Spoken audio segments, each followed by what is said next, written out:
పర్యాటక శాఖ అభివృద్ధి కోసం పర్యాటక శాఖ నిధులతో 430 కోట్ల రూపాయల నిధులు వెచ్చించి దీన్ని కట్టాము.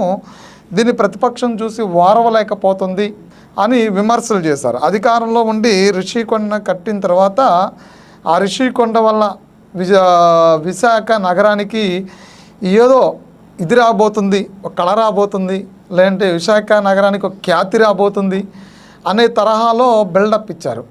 వాస్తవానికి అది పర్యాటక ప్రాంత డెవలప్మెంట్ కోసం అని చెప్పని రోజా అభిప్రాయం. దాన్ని తర్వాత చిలవలు పొలవలుగా ఎన్నో సందర్భాల్లో దాన్ని డిఫరెంట్ వేరియేషన్స్ చెప్పారు. ముఖ్యమంత్రి ఫైనల్గా వైఎస్ఆర్సీపీ అది ముఖ్యమంత్రి క్యాంపు కార్యాలయం, అదేవిధంగా నివాసానికి అని చెప్పారు. దీని మీద ఆ తర్వాత అప్పుడున్నటువంటి సోషల్ మీడియాలో భారతి ఈ బీచ్ వ్యూ కోసం రిషికొండను బద్దలు కొట్టి పర్యాటక డబ్బులు